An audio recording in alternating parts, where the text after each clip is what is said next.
Chemistry Room Fragrances is the perfect addition when elevating the vibe of any space. Whether if it's your home, car, or office, and something needs a quick refresh, our room fragrances provide that beautiful burst of fragrance with just one quick mist.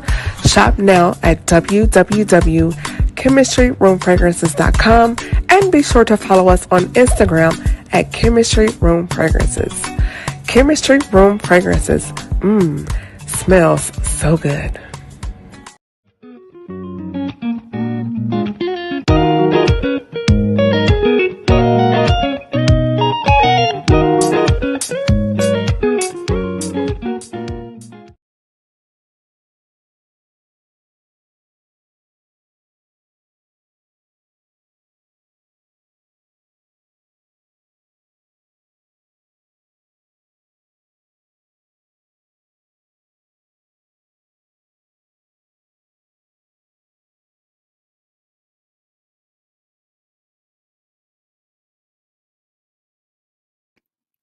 Hey, Derek.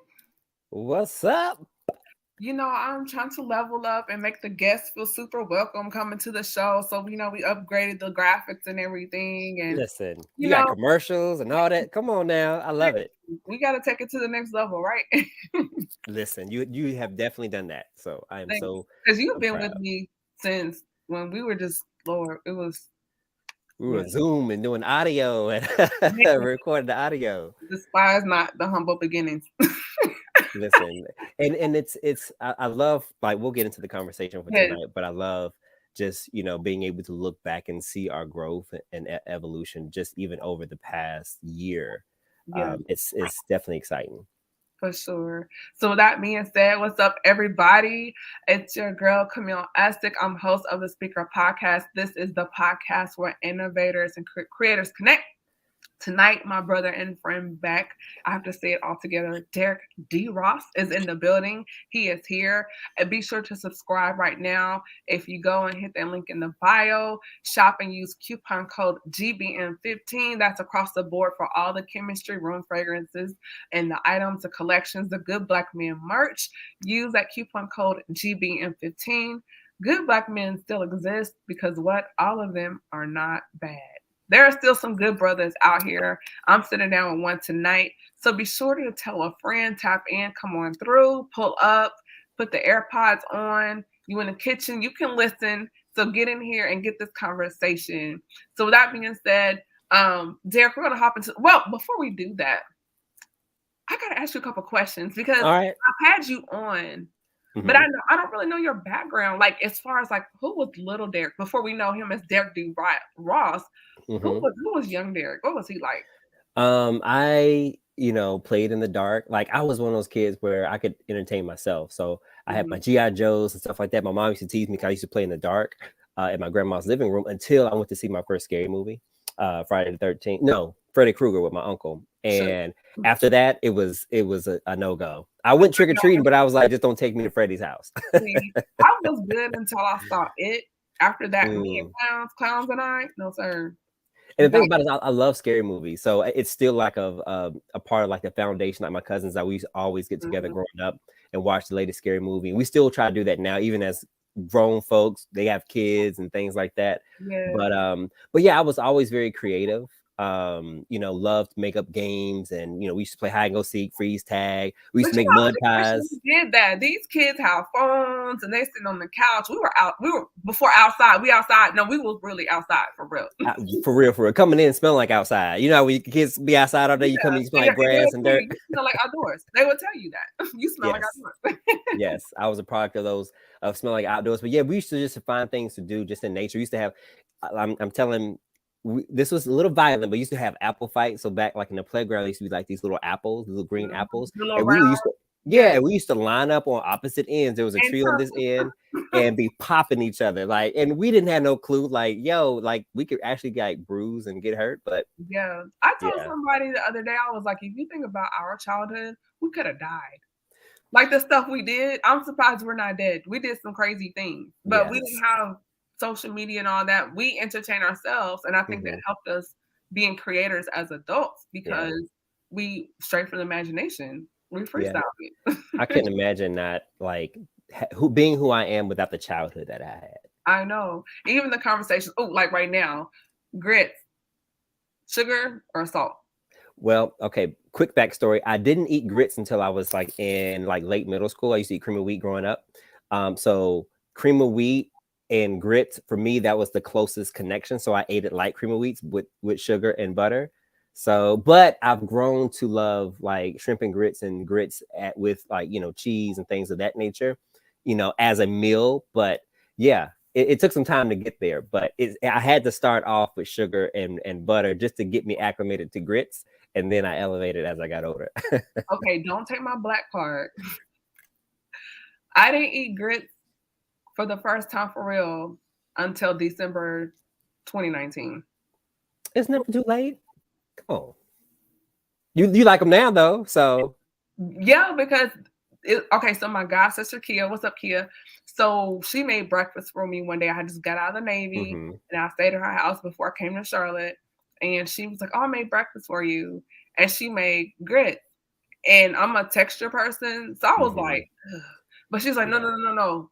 You're gonna like it. And the way she made it, they weren't lumpy, they were smooth. She put salt, pepper, butter, cheese.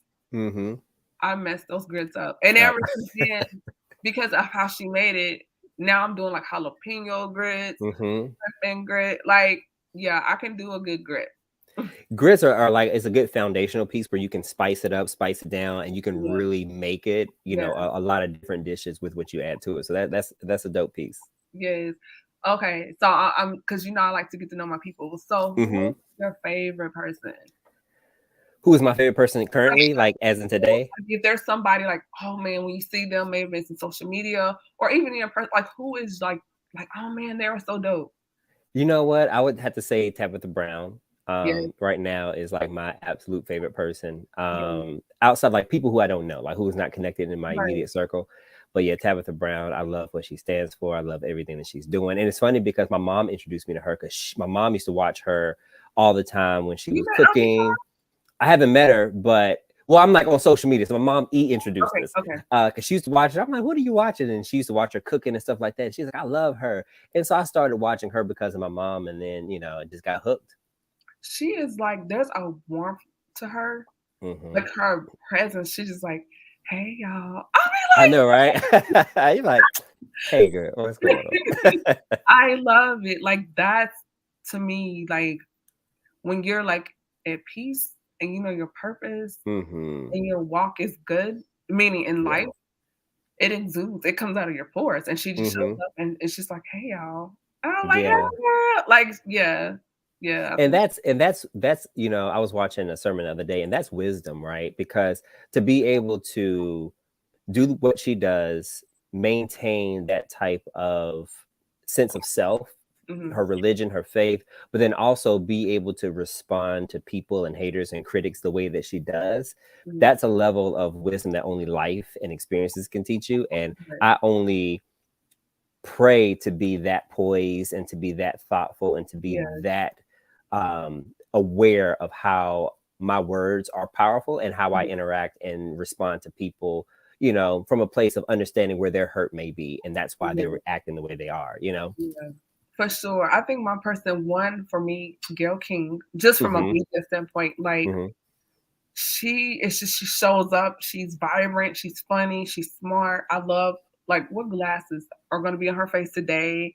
And then in terms of like her graciousness, her poise, and then I think about my other favorite person, Miss Felicia Rashad, like just her whole being. I'm just like to be a student. To be a student, right? And it's I don't know, it's I've come to appreciate, like the older I get, I come to appreciate all of our elders, so to speak, right? Our veterans, our legends, our icons, and really like paying attention and listening to their lessons and their moves, because there's so much wisdom and there's so much knowledge out there that sometimes we don't necessarily sit down and see the table that's offered in front of us as far as lessons and things of that nature. And so I'm becoming more aware and more tuned into the mentors who are not necessarily in our personal space, but that we can learn from afar, from a distance, or just how they show up. It's like you're watching a moving masterclass. You know, people do these master classes like when you pay the fee or whatever. But in reality, if you're tuned in, I mean, to do that is still good. But certain people, if you follow them, you can just watch and listen to them every day and glean from that as well. So I think that's so cool. And I think when we think about, we're like a work of art. Like we're under construction, but then we're also a masterpiece at the same time. And I think with social media, Derek, we get so pulled like, oh, I'm not there yet. And we look at this person that's, you know, gone viral, and then we're beating ourselves up. And that's what I do want to talk to you about being gracious to ourselves as far as understanding, yes, you're a masterpiece and you can be under construction at the same time. Yeah. I mean, when you think about masterpiece, like when I look at it and I think about masterpiece to myself, I look at the different pieces. So me as a whole is not a masterpiece, but there's certain things that I've mastered, and I'm a masterpiece in certain areas. And in certain areas, I am a work in progress. And so I look at it from that perspective of that the whole collective of me is still a work in process, but I get to celebrate the areas that I have mastered and that I continue to grow. And so what it does, it gives me the, like, yeah, I can claim that, because we have to celebrate the work that we do. We have to celebrate the things that we have, you know, worked hard to achieve. And so in order to be able to continue to move forward, we have to celebrate where we've come from, right? We have to celebrate what we've overcome. And so I think for me, it's about not forgetting those areas and really standing poised and tall in the spaces where you are considered a master or an expert or authority in, you know, whatever that may be. It could be just making grits, right? Stand and own that, right? Because everybody can't make grits. They cannot. And so, you know what I'm saying? Not even restaurants, not every restaurant. And so there's things to be proud of, even if the smallest thing, because that's momentum to keep you growing and celebrating and continue to have the energy to move forward, because it's life. Life is, there's no blueprint. I'll say this a lot. There's no blueprint on how you or I or anyone is going to live life. We're taking it day by day. Yes, there's lessons. Yes, there's people out there that we can look up to. But for you in your life and me in my life, we're here for the first time. There is no set course or plan. And so every day we're taking a step into the unknown. And it's a beautiful uncertainty about it, right? Because there's so many possibilities that exist. But we also have to be present in the moment to really understand and really be absorbent of everything that's coming in while we are continuing to move forward. That part. It's just how we are so hard on ourselves. We do this comparison thing. We say that we don't, but we really do. And even the times that you realize, like, oh, I'm good, I'm fine. Then you're scrolling, you see that one post, and it's like it pushes you all the way back, and you're like, I'm not doing enough. It's that trigger. It's the trigger. And so then we go into self-care mode and say, oh, well, I'm stepping back from social media for self-care, mental health. Like then we start saying all this stuff when in reality, it's not social media, it's you. Like, because social media is gonna do what it's gonna do, but you have to learn to control how you respond to it and realize it's a tool. Yep. You know? You said the words right in my mouth. It's These are the words right in my mouth. It's a tool, and we as operators of it, right? So we are the ones that determine how that tool is used. And so knowing that, like, social media doesn't have a power unless you give it, you know, unless you actually give it more authority in your life to control certain things. It is addicting, you know, and you get caught up in the scroll, and it's easy to escape into other people's lives and what other people are doing instead of facing what it is that you have to face. Self-care, outside of, you know, taking a break, getting a manicure, pedicure, getting a massage, self-care and self-awareness and working on that is hard. And it's difficult because you are forced to face certain things that it's so easy to sweep under the rug, or just, you know, put it behind you and then jump on social media and then just, you know, point the finger and worry about what everybody else is doing, or get triggered by what you're not doing. Because at the end of the day, you do want to be better, but instead of doing the work to be better, you post and point and pry at other people, and then you're still mad because when you get off, you still haven't done the work and you're still where you are. That part. And then I feel like sometimes too, I feel like social media, especially in this age, it becomes a crutch, because there's a difference in picking up the phone, hearing someone's voice, or going to see them in person. because now it's like it's safe. If you're an introvert like myself, it's like a cheat. Like, oh, I'm interacting, I'm liking, we're having a conversation, but I don't have to really engage with you because there's a buffer because this is between us. You know what I'm saying? But when you get in person, because there's people I've met in person, no conversation, they have nothing to say. They're going, you know, because if anything, if I've learned something about you through this space, by the time we meet, some of the surface stuff should be knocked out of the way because we built a rapport. Yeah. But I think sometimes too, just going through that, it kind of shows you where people are really. Because if you see me in person, I'm the same Camille that online. And I've had somebody tell me before, and they sounded disappointed. Oh my gosh. And I was like, what? They're like, man, you're the same way you are online. But I could hear the disappointment in their voice. And I'm thinking, who else was I supposed to be? That part. Because there's so many people on social media, they present one thing and then you meet them in person and it's so lackluster.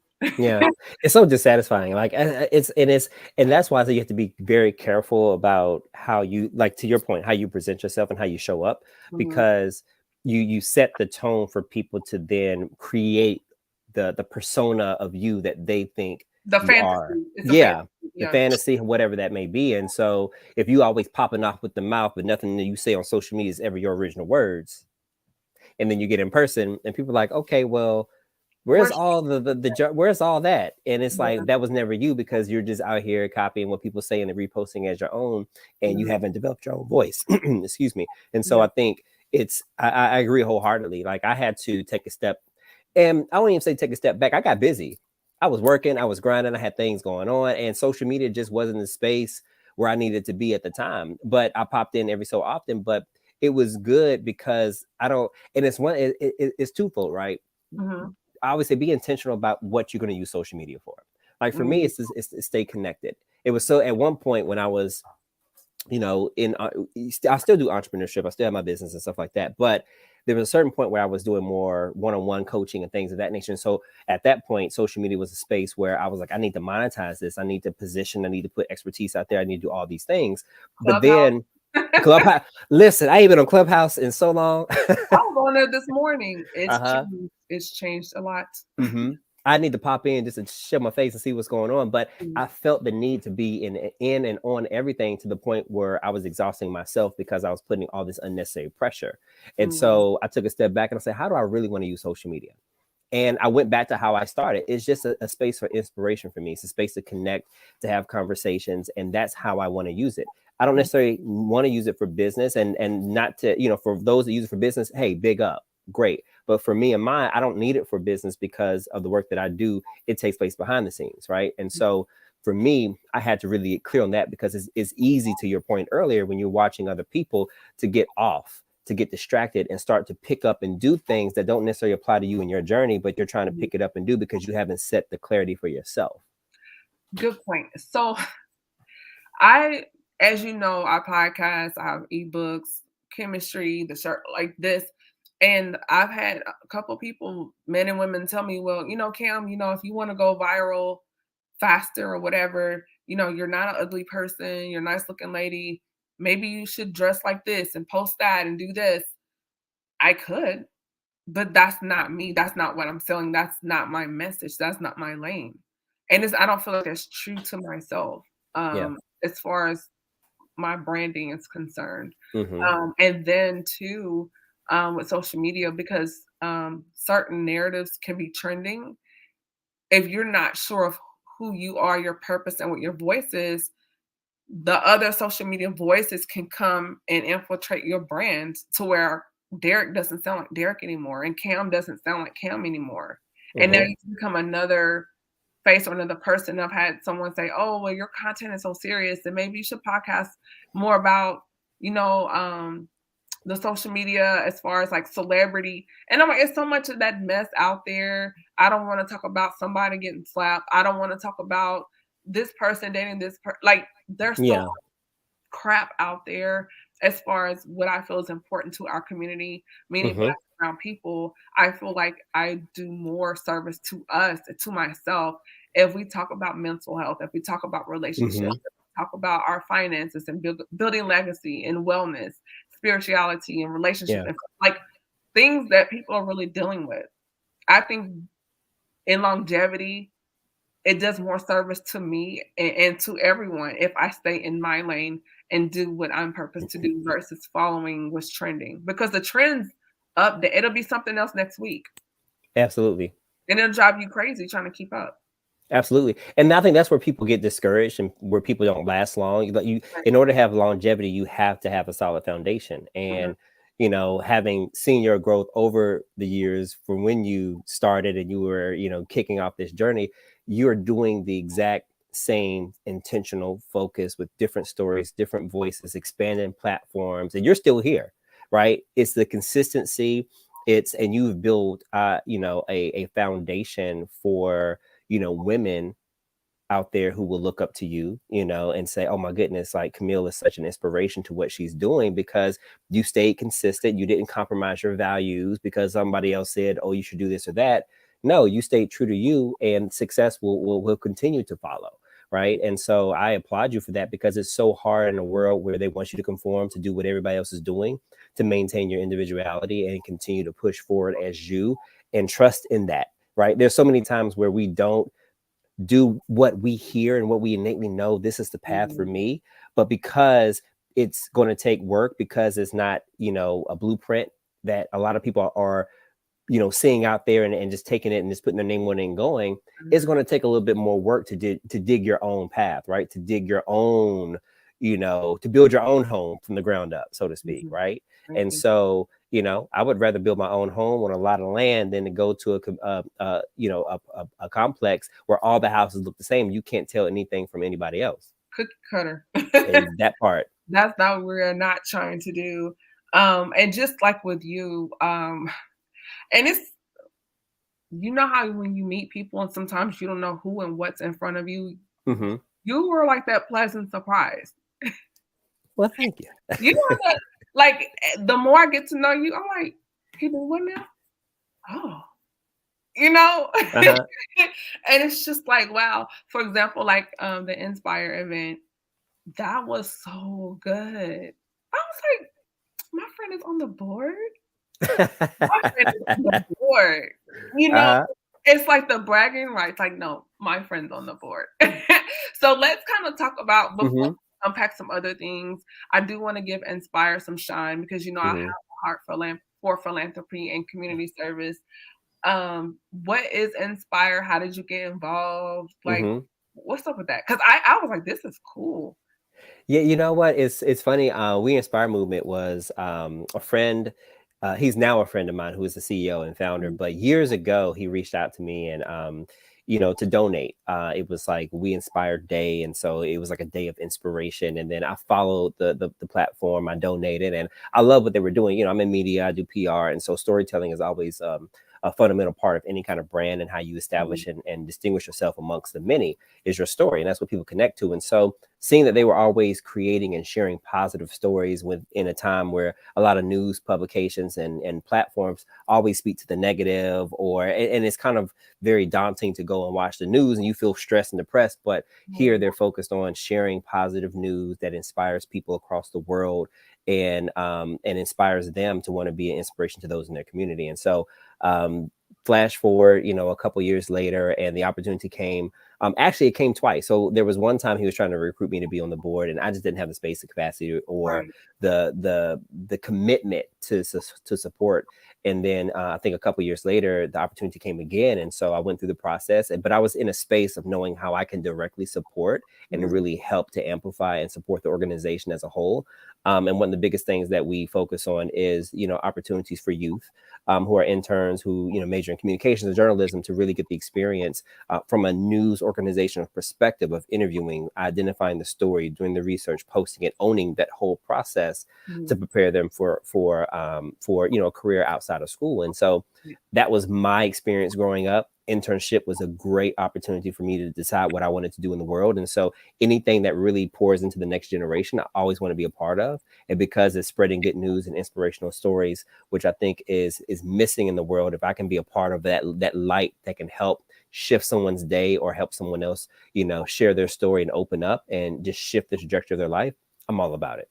I love it. And the fact that I got to see another dimension to you in that space, I was like, oh wow, you're so cool. Like I love all of it. The setup, how you know me, I love professionalism. I love things that are organized. The whole setup, and then to meet another set of faces that I didn't even know they were here in Charlotte. I was like, oh wow. So thank you again just for inviting me. And I did want to definitely give you some shine on that and your flowers, because man, you did that. Y'all did that. That was dope. Oh, yeah, it was, it's funny because I've always that was an opportunity for me to push myself because, as a part, like I always wanted to be on a board. I was like, oh, I want to be on a board, but it's work to be on a board. And so to be on it and to understand the back end and how other, leaders and experts in their space, right? We're all coming together to bring our collective skills and experience to help amplify and make this brand, this organization grow, to be sustainable, continue to do things that it's doing. And I've learned so much about myself just in patience and poise and just looking at things from a different perspective, strategic planning and things that will go into other areas of my life. But it was really something that I can say that I'm grateful for the experience. And, we have a couple more years. I got a couple more years of my term to go. I'm on there for 3 years. Okay. But it's definitely been something that I have a heart for, and I will continue to have a heart for, even when I'm not on the board or whatever the case may be. This will be something that as long as it's in existence, I will definitely be supporting it. So yeah, and that space, it was diverse, but I love seeing so many of us show up for that event to support the board and the founders. Like I was like, oh, we do things. Okay, we are doing all of the things over here. Like I like that. So again, and we had a little wine. I was gonna get to the selection. Like I think I texted you. I was like, Derek, no. I'm with you. I already know. Yeah, I'm with you because I was the same way. I was like, hold up. Yeah, it kind of snuck up. I was like, we were tasting it. But then later, I was like, hold on. Yeah, let me get that second taste. Okay, all right. Yeah, so it was aromatic and it did what it gave what it was gonna give. He gave what it was gonna give, right? So and then that, because your hands are in so many different things. I was joking with you earlier. I was like asking you about Zumba, and I gotta confess, you guys, I kind of shaded Zumba. I was like, I was in the Navy. What is Zumba? Like, what? Child, listen. Y'all better respect Zumba out here. I needed a whole inhaler. I was like, wait a minute. I'm tired. I'm breathing hard. I had to sit on the couch. I was like, and Derek was still, I was like, bro, wait. Still going. Yeah, it's definitely it'll be 9 years in June that I've been teaching Zumba. And it was I say it's the marriage of my love for dance and my love for fitness and athletics. I used to run track in college. I used to dance in high school. Yep. I ran I ran year round for 11 years, AAU, middle school, high school, ended up going to college on a scholarship. And then that was it. Like it paid for school. That was this intention. And then it was time for the next season. I gave up dance in high school because I had to pick between dance and track because I couldn't do both. Derek, so I danced. What did you not? Are you running for city council? Are you running for governor? I don't know. I don't. That's at least I don't see that in the immediate future. I mean, but whatever God decides. Like, do I need to move up there and get an address and vote and then come back here? I mean, what's? Listen, you might have to. I don't know. We'll see. But it's been one of those things where I used to, when I was growing up, well, not even growing up, I want to say when I got into business, everyone just say, you can't be all things, right? You have to pick one thing.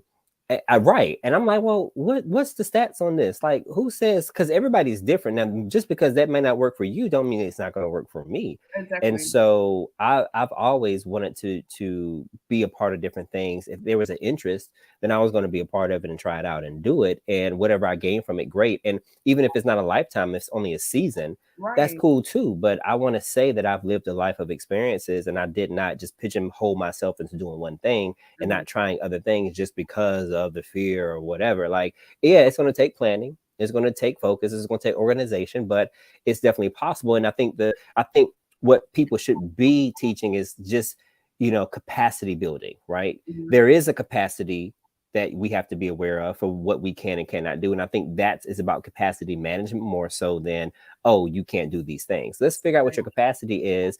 And then when you've done something and you're done with it, then you take that off and you add something to it, right? Right. So, What's the line between a boundary and a limitation?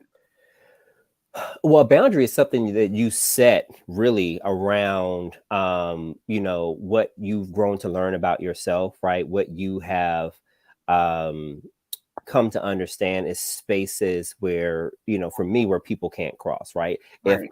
I know I need to protect my peace and my space, and I know there's certain things that disrupt my spirit or whatever the case may be, that I need to set a boundary around what that is, whether that's with Mhm. self or whether that's with friends or families and things of that nature. So a boundary is something that external forces kind of bring in, right? Mhm. And that you have to be mindful and protective of that, and even checking yourself.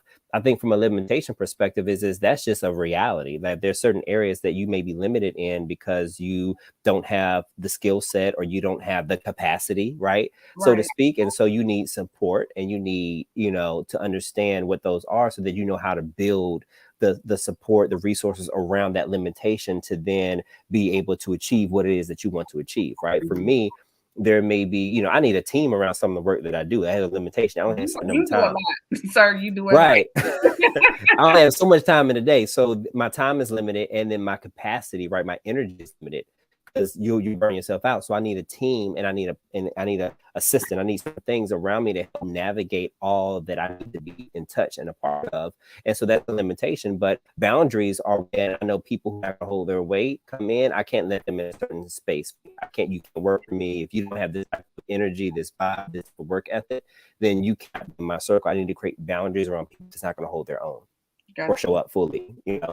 So So how does that play in when we're looking at like friendships and relationships? Because with how things are now, particularly with our generation, um, functioning because yeah. everyone has a part to play, Hmm. and there have been times when maybe we put this person in the wrong box when they should have been an associate. We made them a friend, and then you realize the associate was my friend, but we're so focused on this person we thought was our friend that we neglected the real, like, you know what I'm saying? Hmm. I think it's with what you're just doing, it's watching and paying attention Yeah, because a lot of people can put on a certain, show, certain character, certain, I call it the mask.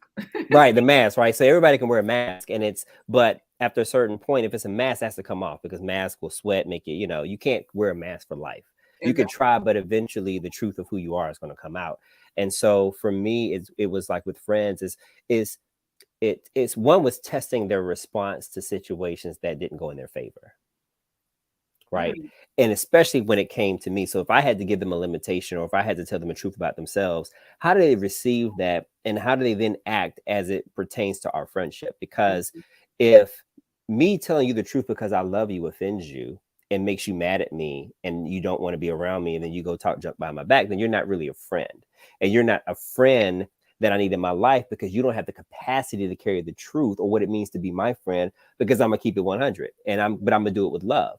See, I Now, believe iron sharpens iron, and I mhm, say all the time, if you want to know how someone really feels about you, and recently I had to add on a clause B, another element to that, uh-huh.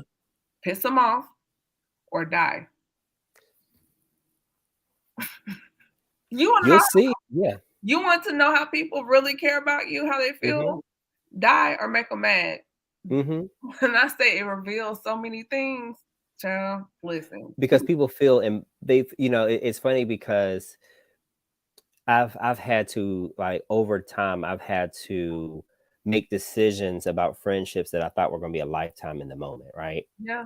And Like seasonal people, lifetime giving lifetime memberships, and they were just for the chapter or even just a paragraph, or maybe a footnote. I don't know. yeah, and each time it was a situation that really showed the true nature of their character. Mhm. That wasn't in alignment with me, right? And so, and there's always signs ahead of time. Like there's signs where if the conversation is always about the same thing every time you get together, but you're growing in a different direction, but they always want to talk about the same thing. dating or this or that or whatever. You're like, okay, we thought that was great in middle school. That was great in high school. That was great in college. Dead horse But beaten. you know what I'm saying? Like there's a time and a place for that. Yeah, we can get together, have drinks, and talk about the good old days or talk about this or that. But then there becomes a point where your spirit and your purpose longs for something more. And that's when you have to, that the shift is coming. Being challenged and stretched. Exactly. Yeah. And each time I shifted into different, I have multiple circle of friends for different reasons and different purposes, because I've learned that there's value in that, because I don't want to always talk business 24/7. So I have a group of friends that, we can just chill and just talk about life and whatever. And then I have my business friends and I have a crossover here and there, but I've learned that there's value in different spaces, because different spaces and different groups of friends can hold the capacity or fill your cup in different ways where others can't. Yeah. I've gone through that and am going through that. There's people I've known for years, but every time we interacted, like you said, it was the same thing, or I felt like I was always the one pouring out, but I was not being poured into. It was not being reciprocated. And when I left their presence, I felt drained. And so then I'm having to go to this other circle to replenish, because if you're going through something and I'm there for you and I'm talking to you, but then if I'm going through something and all I get is, I don't know. What? But like, hold up.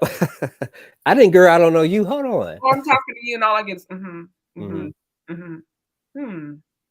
yeah, child. There's a lot of ad-libbing. Yeah. Or the worst for me is, well, it's not as bad as my situation. And then it's like comparison. Like, it's like, okay, we're not trauma bonding here. First of all, let's not do We're that. not gonna do that. Like, let's not do that. Not trauma bond. You're not bonding over trauma. Like, but it's those people that always want to outshine, or they feel if at any point they lose their grip to be able to keep you in a certain place, that they see the truth of your reality, that shoot, like they dope. I have to do whatever I do to keep them close to me, because I'm not ready to grow. I'm not ready to do this. So however I can keep them in this space of containment that makes me comfortable. Or you start winning and they stop showing up. Like, really? And everybody can win. Don't start doing better than them. Don't start. Yeah, don't start. And but you know what? I love that though, right? Because a lot of times there's blessings attached to your next that those people are not supposed to be connected to be a part of. So some people will feel entitled. I've been there since day one. Well, I knew her when she was let me give you this. I remember when Cam used to, we have listen. Look, we are resting. Listen. But it's interesting because I remember there was a family member in my life, and I was talking to my mom about it, and I was like, there's some blessings that God is not going to open up the door for, as long as you're connected to certain people, because they're not supposed to be recipients of that blessing. You just messed me up. I need you to repeat that one. There are certain people in your life that you're connected to that you have to disconnect from in order for God to open up the next door of blessings for you, because they're not recipients of that next blessing. They're not supposed to be. And so as long as they're connected to you, by default, they're going to be connected to some type of overflow from that blessing. So there's sometimes God can keep something from you for you to do the work you need to do to disconnect yourself from those. And I guarantee you, in my life, I've seen it in the lives of people that I'm friends with. As soon as you disconnect from that toxic person or whatever that is, things started happening. Blessings started to come. Opportunities started to come. Open up. Yes, for real. And it's like and it's one of those things where it's like you have to check the people that you're connected to, because sometimes there's certain things that God's like, well, I can't give you that right now. I can do all things, but I'm not doing that because that person is not the recipient of that. And you can't get all of the things because they're in the way. They're in the way. And they're going to make you mess up and fumble that blessing. Or they're going to sabotage it out of jealousy, envy, and something. So I'm a big component when things. I start to look around and see who's around me and see who. Shut off when the blessings start flowing. Like, wait a minute, let me do some inventory. Hold up, right? Let me check. Let me check the flow. Who's blocking it? Roll call, Camp here. Okay, it ain't her. Yes. Man, I have experienced that. I was in a relationship a couple of years ago, and God was blessing. He was doing some things. But when God moved that person out of the way, it was like God was like, now I can bless you for real. Now I can be for real with you. Yeah, like that was the app. But now I'm about to show you some other things. And it was like I was so I was feeling away, Mm-hmm. but then looking back on it, thanks. It could have left sooner. Like, Right. and it just God just really opened up some things for me after that. And I was just Mm-hmm. like, and actually I felt a relief. Mm-hmm. Like, because you know how sometimes you feel stuff and you're like, What is that? something's just not. And when they left, I'm like, it was It you. was you. It was you. And all them things you was carrying and all those things that was connected to you that was dampening my space and my mood and my Right. energy and everything that I was trying to do. Yeah, it's Exactly. that I thing is real. now the rain is gone. Right. Come on. It's gonna Okay. be bright. Bright, sunshiny day. Come on Come now. on now. Let church say I amen. love it. Amen. Amen. Yes. So there, what else is going on with you? Because every time I talk to you, we have these amazing conversations. Just the enlightenment, the laughter. There's just such a I really feel like you're like the cousin I never met. Like you are so Mhm. cool. Well, we gonna change that, but very soon. But I don't. You know what? It was interesting. I have a mentor now. I've had mentors. I say quote unquote growing up, like Mhm. early in my career, but I've never really had an intentional mentor. Mm. And so with this new role that I took back in September with an agency here in Raleigh, and I still, consult and run my business on the side. That was a caveat to my decision to say yes. And a few things that taught me. One, go for what you want, right? And so when I went to the table and they were like, "Hey, we would love to bring you in full time," I was like, "Well, I do these things on the side and I still consult, and I'm not letting these things go because these things are important and they're part of my heart space, and these are clients I've been working for years. And so Mhm. if we can make it work out, great. If not, then thank you for the opportunity." And they were like, "No, we see you, we value you, and we know that you are connected to something great there. And if that makes you happy, that's only going to transfer to what we're doing here." Mhm. And so I found a place where I felt belong and I felt included and I felt, heard at the table. And there were so many times in my career when I worked for other organizations where I didn't feel that, which was a part of the reason why I went to be an entrepreneur and run my own business and things of that nature. And so to be able to bring that experience from entrepreneurship and then be intentional about the decision to go back into corporate and do both, because a lot of people say, "Well, why you go back into corporate?" Well, why not? If I always said if the right opportunity presented itself, then I would. And it was just a season where it was like, okay, you say you trust God, you say you got the faith. Well, why don't you give the faith a test and then ask for what you want? And I did that and got it. And after that, I was like, okay, God, I don't know how I'm gonna manage it all, but I'm gonna trust that you've given me what I needed to do that. And He's been showing up and showing out ever since. And so that's what I've been doing. And so, I've been head down and focused there, but it's been a blessing. Just to the people that I've met, the experiences, what I'm learning. I'm also growing myself and in different spaces where I'm actually to sharpen, like you said, iron sharpens iron. I'm sharpening so many skills that I had, but I haven't really had to use or leveraged in a while. So that's been a blessing all in of itself. And that's been my core focus, from September up until now. But just being present, like I'm truly, loving myself. I'm truly on this journey of, I started back working out in the gym. I'm still kind of getting my cadence back outside of Zumba, like lifting, but really creating a space for me. I'm a dog dad. I got a puppy. He's 6 months, but he has tested my patience. He's super smart. And we have a trainer and everything of that nature. But it was for a minute, it was one of those things where I was like, did I make the right decision? Like, did I just do this off a whim? Like, what in the world? I want a dog, but with working, so many days a week at home, and then I'm going to the office, and I just want to be in a place to when I get my little guy, I want to be in a full-time space where if you see him, he's in my purse. Yes. And because I want a little purse. Uh-huh. y'all know I'm a little bougie. I want with the little outfits. Outfits. Yeah, so it's just like, but I don't want to leave him. I don't want him to Yeah. have that anxiety. Like I want to be able to go get him puppuccinos and chill and like have his own little mic reside the yeah, podcast, he right? the car seat and all that. People are like, well, if y'all know me, y'all know, yeah, that's Cam. Yeah.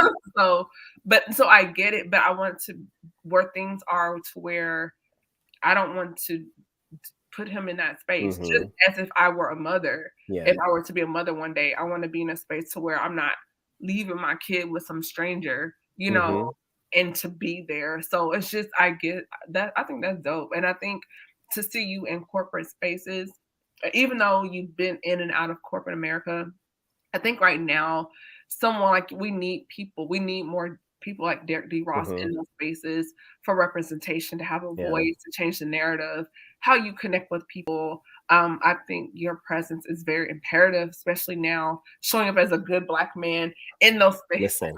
Like we need it. We need Derek's. We need the Derek's in the world. Okay. No, I appreciate it, and it's so true. Like even now, like much hasn't changed in the agency space, where there are many times I'm still the only, Black brother in certain rooms and certain meetings and certain conversations. Our agency is very inclusive and very diverse, but just the agency industry in and of itself, there's, depending on what side, if you're in the space of multicultural agencies like the Burrells and things of that nature, the Uniworld, where they are African American based, right? Then you're going to see more of us. But in the broader agency world, there is a limit, of seeing, Black men in the PR or in the agency space. And so that's a place that was my first job out of college, was in an agency, and I was the only Black person for a while, and then the only, Black male for a minute. But representation is so important now in a world where, you have to, everything is about inclusivity. It's about making sure that people's voices are heard and seen across the landscape, where it's internal or whether it's on campaigns that you're working on. It's so important to make sure that you have someone that can be empathetic, right? I can understand what you're going through because I am a Black male and you are, a client who's reaching out to serve Black men, right? I get it. I'm your customer, but also on the flip side, being, compassionate for clients. I may not have gone through what you are going through, but I have the heart space to be compassionate and want to help you create a solution for that. Connecting on a human level. Exactly. Yeah, exactly. I love that. And two, being in the space that you're in with marketing and PR, being able to tell our story through that lens, in that space, in your position, that's important, because for so many decades and generations, we've had other people to tell our story when it's never been their story to tell.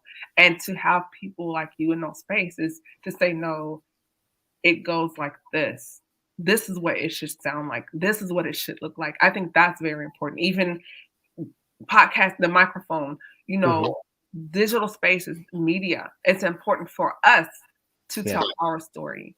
I agree 100%. 100%. And I love the fact, like, the chair of the board, who's a brother, he used to be the former CEO, but he's my mentor. So like we had our call today, like we have a monthly call set up, and it's so such a blessing to have a brother that you can look up to, who you can look to her as a mentor, but then also someone to help guide you in your career. And so his word is very, I hold it very true and dear. He gives me constructive, feedback, but he also empowers me and gives me different ways of thinking of things that I may have never thought about. And so I could see my growth as a leader just evolving just by our conversations and different ways that he has me looking at things that, I would not have done either, in another space with someone else. And so it's just the blessings keep coming. And I'm so grateful for, all the small steps that's going to lead to something big. Yeah, I love it. And the fact that I'm just honored to be here to watch your evolution. Every time I see you, you are just, it's always the next best thing. It's always leveling up. And I love that. It inspires me to go, okay, Derek did that, so I can do this, and just sometimes I know, we're talking in this space and you're talking to those listening, watching, but I'm like, no, I needed to hear that. Because I have days too, and I'm like, man, like the last couple of weeks, it's kind of been, but Mm-hmm. then to have these conversations, it's inspiring to me, because you just never know outside of the realm of social media what people are going through. Not just that it's something bad, but sometimes it's just that internal thing that we have to check sometimes to go, no, you're doing great. No, Mm-hmm. these people, this person. It's not about, oh, I know them, but just to show God is showing you, no, I have people in your life. Look what's around you. Look who's around you. Yeah. And it's so important. I think we don't, like you said earlier, like we don't, in general, people don't talk to each other enough. Like Mm-mm. we look at social media, we see a picture and we assume that, oh, they're good because that picture looks good or they're smiling in that picture.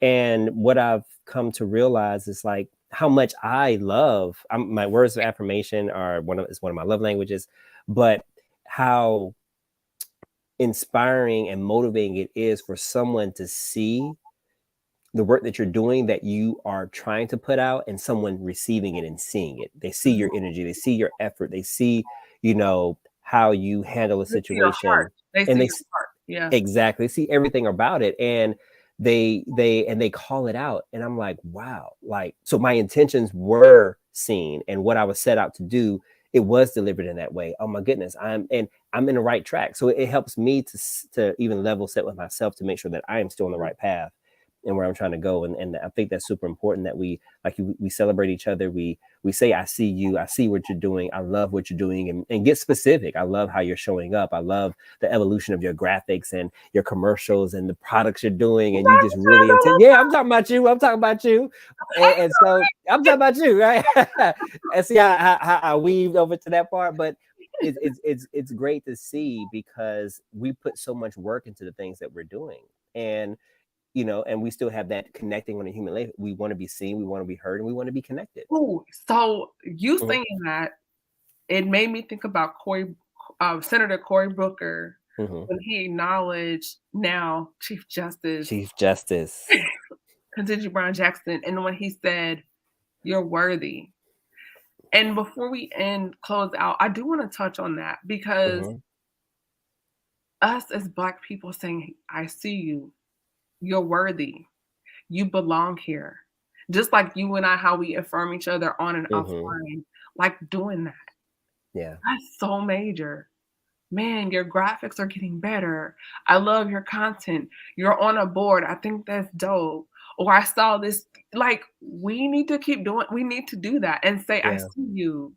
That is so important. It is. It's like, and it's no different back in the 90s when all the rappers had the hype crew on stage with Yes. them and all that. It's no different. It's like, and we have to show up that way intentionally, whether it's on the phone, whether it's in It's the so comments, the competitive now. post. And it's like, no, it's for all of us out It's here. no, exactly. And it's, again, it just goes back to community. Like, we are designed to be in community with each other, And you'll be right? much happier if you were happy for other people. Exactly. And it It's takes you you nothing. hate. Right. It takes you nothing to say great job or I see you, or if we're in a space in a room together, because I'm sure that situation was very heavy, very combative with all the questions, and to have a moment where your brother and your sister connect with each other and he says, I see you, you are worthy, just what she may have needed in that moment kept her going for the rest of He those said years. that, and I was like, "No, he's talking to me." I think women everywhere, Mm-hmm. everywhere. He said it to her, but it echoed across the diaspora for us because I think Absolutely. we have been wanting to say, "I see you, I hear you, you're Mm-hmm. worthy, you belong." Like we need that. Yes. It does something right. It elevates your internal heart. Like man, Mm-hmm. Yeah. like, even though you were talking and I didn't realize you were talking to me until you said it, that did something for me inside when you said that. And I was like, "Ugh," because we do things and you do it so much. It's like, man, do people really, Do they why? really care? Yeah. Absolutely, because it could feel very alone at times. It can feel very alone, especially now it's amplified because we're coming out of a pandemic. We're getting back into in person, and so for a minute it was very touch and go, where it's just you in the house by yourself, and so you're having to interact with this. And so if you had trouble before, you were definitely going to have trouble then, because it was amplified to a point where you were literally isolated and all you had was the digital devices to connect you. But now coming out, I hope there's a lesson that we can all take from it, the power of connection and a hug and just the energy exchange, and how important that was, that we took, that we didn't really appreciate it fully. I don't want to say we didn't appreciate it, but maybe we didn't appreciate it as fully because it was just so easy to say, oh, I'll see you tomorrow, or oh yeah, I'll catch you next week. And then literally we didn't know what we had. Absolutely. So no, I agree. Community is so important, and the community that you have been creating and connecting people through conversations and doing it, like, you have longevity in this game. You are like, again, like, a lot of people start and stop. Hell, I started and stopped. Like, I had a podcast, I started and what? I want to see convos and collabs come back. That is nice right there. I like that. Yeah, I might read it back. I might do a little something. Just rich back and right, rich back. But you are inspiration to me because of the consistency and the longevity and the evolution of what you're doing. I can say I stopped. I haven't continued. I'm helping our agency podcast. I'm doing stuff there, but no, listen. I'm like, shoot, hats off to you. Like, I love it because it just shows that if I can point to anybody, I'm like, oh, you need to check out Camille. She's been doing this thing. And that expertise, that wisdom, that experience that you gain through the conversations, you're building yourself up for something great. I can't wait to see what transpires in your future. Y'all my life. Come on now, listen. Better say it. But I'm for real. You talked about Gayle King earlier. Like, listen, yes. You are creating the space to do some amazing things in your future. And so I'm excited to see, where it goes. Thank you. I'm sensitive. I'll start crying. So we're going to change the subject. We go right. So, we already talked about what's going on. Where can people find you on social media? Where can they connect with you? Mm-hmm. From a personal standpoint, professional, where can you be reached on social media? All platforms, Derek D. Ross. You can just Google Derek D. Ross and everything will pop up. But yeah, Derek D. Ross on all platforms, IG, Facebook, Twitter, all that good stuff. DerekDRoss.com, even though I haven't updated my website in a while, but I'm not. Huh? Are you on LinkedIn? Yep, I'm on LinkedIn, Derek D. Ross on LinkedIn as well. So you can catch me on all those platforms. And that's kind of where I spend most of my time. Like, my website is there just for basic information. I need to update that too, because I'm not necessarily I'm not taking any like new clients or anything. I'm like at capacity, but I still want a space, a real estate to really kind of celebrate myself. So I'll probably do a revamp of that. But yeah, you can just find me across there. You might find some articles. You might find some episodes with me and Camille. Look, I got content for days. If you need a snippet, I got to. Listen. Archives. I think you've been on every season.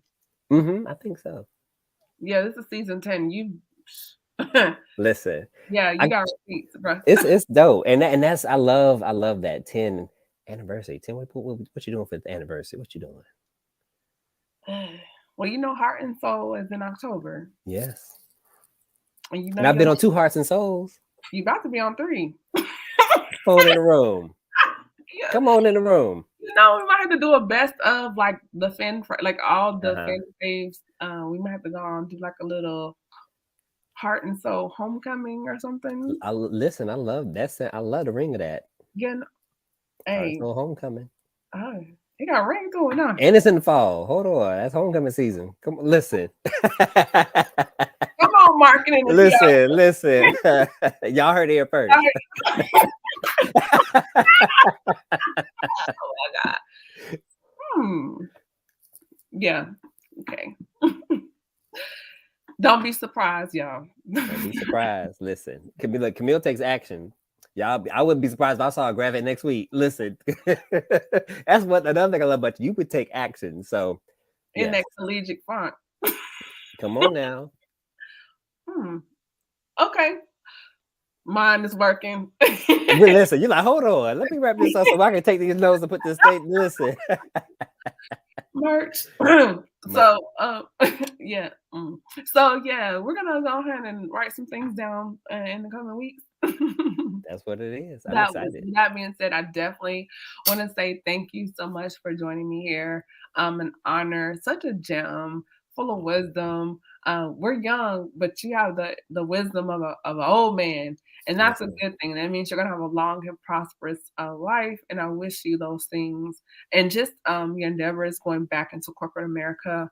I hope they take advantage of everything that you're bringing to the table, because a lot of times organizations want to tell you why you should be here when they need to see why you are there. Mm-hmm. I And agree. I think you're going to be there for a season because there's going to be another door to open for you. And I see you I see you in a big space somewhere, maybe on the TV. So. Hey. Okay, this is I'm gonna drop this for you. Before the pandemic, I was with a group and we were taping for a TV show for entrepreneurs. And then the pandemic hit. We had just did a photo shoot. We were about to shoot a pilot episode. We had treatment and everything. So, listen, you just never know. You never know. But I'm down for anything. I've always said that I'm open to any opportunity that presents itself. I'm So excited. we'll see. I'm excited. And I'm always working on some stuff behind the scenes. We'll talk about that offline. But just y'all pray for your girl. That's all I got to say. Always. So, with that being said, you guys go out right now, grab the Chemistry Room fragrances, use the code GBN15. Lots of new merch out there. I'm dropping stuff all the time as I continue to expand and develop this line. I'm so excited about it.